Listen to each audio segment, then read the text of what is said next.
So, Loan, I hope I pronounced that right. Yeah, you got it. I have a random question for you. How long have you had that cat in your background?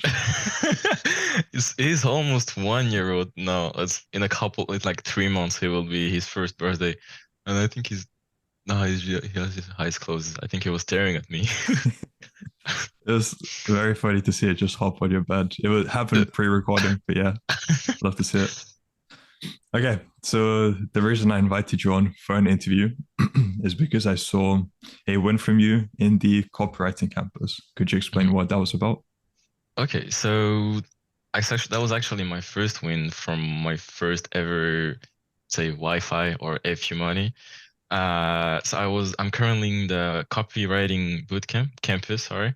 And I was a win from it was for website creation plus email campaign. So all about email marketing and just a bit of copywriting here and there. It's not 100% copywriting. It's just a client that I just figured out what was the best way to help him, and there we are today. I just landed him. It was 1 month ago. We worked on the project, and then here I got the first money in, Mhm. and I'm looking forward with him to get paid like monthly, depending on uh will be either on how much I bring to him will be a percentage, or it will either be this or a fixed amount of money. We will we will see this, and depending Okay. on how the first month will be. All right, makes sense. And what amount did you get for this project? From the whole win I got, you mean? Hmm. So I employed a friend of mine who was a website developer. I paid him 1,000 because he's working another job as well. So this is just a plus for his money. So I got 1.1K out of this. Okay. So in total, the client paid you how much? 2.1. Okay. And did you have any copywriting experience prior to joining the real world? I had in my head maybe just because of school, you know how to articulate your words. But pure copywriting and pure, let's say, convincing people to buy something through words, no. Okay. And where are you from? Because it seems English isn't your first language, right? Absolutely not. No, I'm from France. I'm just trying to try my best accent. I don't want to speak like French people, so Oh, good. You're doing very well. It's not in terms of maybe, I didn't mean your English is bad or anything. I just meant, yeah, because there was a slight you can accent. hear. So I was wondering Yeah. where you're from. Okay. Now, in terms of copywriting, how different is the material within the real world compared to what's out there on the internet? So the real world was actually my very first experience on online courses. I've never had any other type of online courses on how to make money or how to learn something online. It was only physical on schools or college or private school things like that.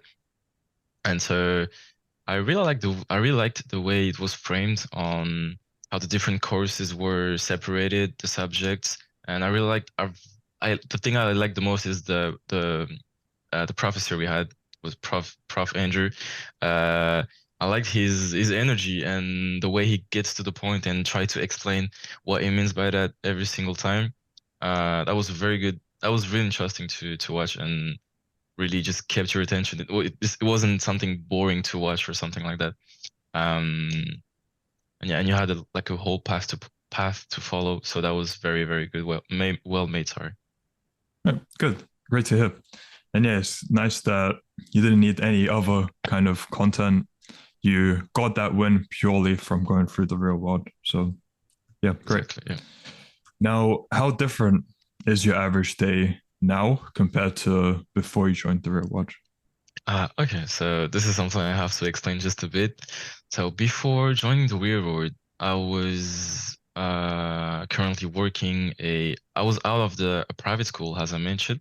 I was in filmmaking school, so that's a skill I have as well as like video editing, video filming, and everything like that. and I was thinking about joining the real world. After leaving my private school, I was working in a gym. I was just doing the opening at 6 a.m. Um, I left my job and the journey was absolutely not the same. But I was disciplined already because I was already going to the gym and having a work where you have to wake up at 5 a.m. So you have to be disciplined as well. And this applies to today. My journey is like you just wake up and work the whole day, from let's say 7:30 to I don't really know where I don't have a fixed time to go to bed. You just work the whole day, make sure to waste no time because right now time is very, very important. So just wake up, work, just eat, sleep, and that's just repeat. Distraction and gym. Distraction. I mean, I don't mean playing video games, but more like read a book or go for a walk. This is more the type of distraction that I'm currently doing. Um, yeah, I feel just way better because you're not because the 9 to 5 wasn't something I was interested in. It was like working. It was more like working for myself. So being able to have all accountability, just everything just for myself, it's much better. Like it's just a better lifestyle, I will say. What would you say to people who call that excessive, working so much? It's more like you feel like you can do it or you cannot. It's more something you have inside of you. It's just you. It's just a life path that you think you're able to take and you were able to get to the end or you don't. It's like it's more about the mindset, I think. It's not excessive to work all day because people work all day at their 9 to 5 job and they wake up early as we do as entrepreneur. And so I don't really think it's excessive. It's just something that is worth doing to get what you want to in life, for example. Because it's something you're building of your own and not Exactly. working towards maybe a company which doesn't actually care about you. Exactly. 100%. Right. So, how did you transition from filmmaking to copywriting, and why did you transition? Honestly, I didn't transition. I'm doing both at the same time, which Okay. is really interesting because it's more like I'm trying to do a certain amount of video or clients because I still manage to land some clients with filmmaking and with copywriting as well. So I'm doing both, and which is interesting because it's you have to be way more disciplined. You don't have to waste time on this because video editing takes time, filmmaking takes time, copywriting takes time, sorry. And one interesting thing is that I think I already have some ideas about it where I can link both. You can lend the client, for example, for copywriting, you offer him some copywriting services and you say, I can film this for free for you. And if this is interesting, you can add more stuff on the reason why this client have to lend you. So this is a very good point. That's a very good two skills to combine with other as well. So, you found some correlations, yeah, which have benefited you when combining both skill sets. Good. Now, how much time have you actually put into copywriting? When did you really begin getting into it? In terms of hours, I can't really answer this question because I don't know exactly how many hours I spent on it, but I've started working early January, around the 5th, and just working every single day. And I don't even remember taking some days off, but just working every single day and getting better every single day and landing clients as months ago, like as the last month. And today we're making a certain amount of money, which is a good point. We're really getting into it, so that's good. What was your expectation when you first joined the real world? Did you expect that you'd land a client for 2,100 or did you have other expectations? Uh, Honestly, I knew it was gonna be hard. I had this, I don't know. So a lot of people say it's very hard, but I I don't really think it was that hard. It's just that you have to understand. It's like a video game. You have to understand the mechanics and how it works and how business works, for example, and then you just get better. You get, I mean, you're gonna get a lot of losses, but when you get your first win, you understand how it works, and you just win more and more from here. So I wasn't really scared. I was just very curious on. I was trying to understand as much as possible how to make the very first win, and then from this just win, win, win, win, win. Very interesting answer. I like that perspective. Now, did the Winch channel have any kind of impact on you when you first joined? 100%. More at the very beginning, the first days, even the first weeks when I joined the Weirwood and I didn't start it, like going through the boot camp, I was already watching the wins and I was like, how the fuck are they making this money? Like it's just like I just want to do it as well. Like you can't be in this community of people where you see they're winning every single day or they're sending money, they're just sending their wins and you just like you don't make nothing you don't make nothing you just have to it gives you extra motivation to just want to post as well. That first post was very like satisfying. It was like finally like it's my turn, you know. Right. Good. And what about the community? Did they have any kind of effect? Like more in terms of you said being around people like that is always motivating. Is there anything else to say there? Yeah, 100%. So, people are not, I mean, some people are here just chatting around, doing not a lot of work, but sometimes just have to take a break. But a lot of people are just here to work and make money. They don't talk about anything else. So that's very interesting because it's in the real life, it's rare to in the real life. Around like people you surround yourself with, it's really rare to find someone that is always talking about money and how to make money. So it was very interesting because you learn a lot the first days. You maybe don't understand everything, but you learn a lot from people that are already here inside, and the only purpose they have is just get better and improve their life. So it's just a good place to be in. Love to hear that you've had such a positive experience. And now moving on to what would you say has been the biggest challenge you faced when you first started out with copywriting? Uh, the biggest challenge.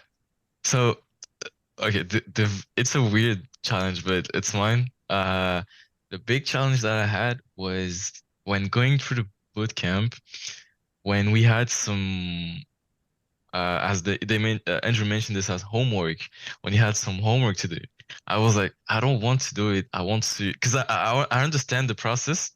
I just wanted to get to the point, so I wasn't really doing the homework. So that's the challenge I had. Not every single time and not 100% of what he was asking. That's the only challenge I had. I was feeling like I didn't need to do it to understand how it works. So that was the challenge for me, just doing the homework. That's it. Okay. And now maybe something for you to think about before you answer, or maybe you'll have an answer on the spot. What have been the three biggest lessons you've learned from your time in the real world? So the very first lesson that comes to my mind is that it's possible to make money without working a 9 to 5, for example, or it's just possible to make it where you want to go. And uh, the second lesson is that I think the people that are willing to work and sacrifice their 20s, for example, are very few. Being in there, you realize that there are like very, very few, that way less than you think, and even less non-side HU that should probably come in. So yeah, second lesson, there are very few people that are maybe God gifted by this potential, let's say. So the third and last lesson I've learned was more about respect. Is being inside this community, you just have to learn how to be respectful with everyone and be presentable. Yeah, that's how I will say it. Right, because you're surrounded by some very high level people. So Yeah, you don't want to come out, as in come in and just start making a bad impression of yourself to exactly, those people. So exactly. yeah, I think that's a good way of putting it. And then could you expand a bit more on your second point where you said God gifted potential?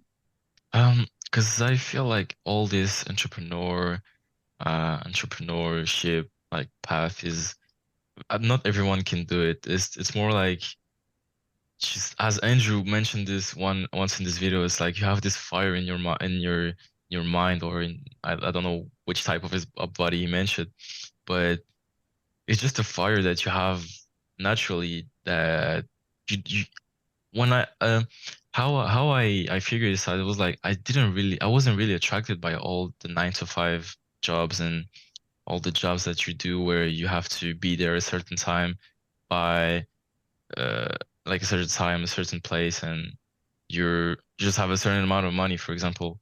And I wasn't really attracted by this, so I didn't knew what I wanted to do. And honestly, if that's something I was talking with some people inside HU today, if this wasn't running, I was still be trying to figure out what's my purpose in life, for example.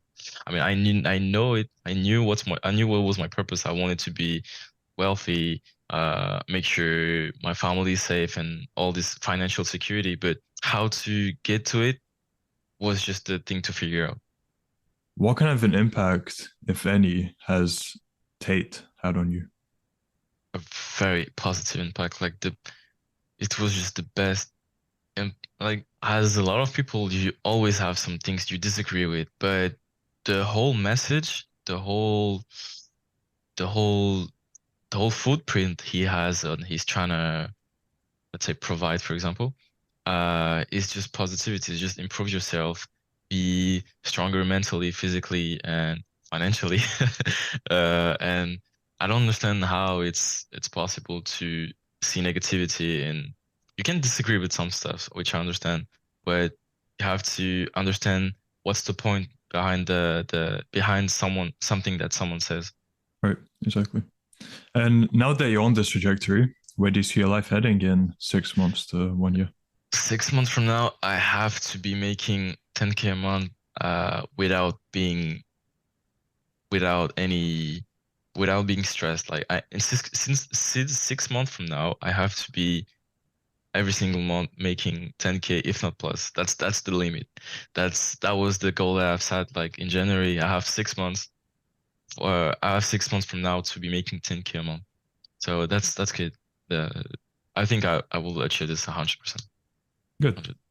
And we can do a follow up once you have scaled to get an update on how everything is going for you. Oh, I'm 100% for it. Perfect. And now for my final question, for people who are still on the fence about joining, unsure of after listening to this interview, what if all you said was a lie? What if it's all a scam for $50 if there's what would you have to say to them? That's just the genuine answer for this. Like, you can spend $50 to buy something else during 1 month. You have 1 month, and you spend probably around, I don't know, let's say, for example, if you're a student, just $50 is nothing for you. If you have, I don't know, if you work a job, $50, it's for all the people that smoke, for example. I don't smoke, I've never smoked, but I don't know how much it costs. But if you don't smoke, for example, 1 week, I don't know how many money you will save, but put this money inside HU and you will get more out of this. Like, it's just the best ROI ever, that investing in this. Right. Love to hear that, and very happy with the interview. Loan, for people who want to find out more about you or contact you, where can they do so? So if you want to find out more about me and maybe follow my journey, for example, my Instagram is cowhoodie. Yeah, and my Twitter should be the same as well. It's COWHOODIE. Yeah, and that's it. I will add it to the description of the video for anyone interested. And Loan, I wish you all the best for the future. And as I said, I look forward to doing the follow-up in a few months, depending on when things have scaled. Thank and you, until man. then, yeah, wish you all the best. Thank you, Rokas. I appreciate you 100%.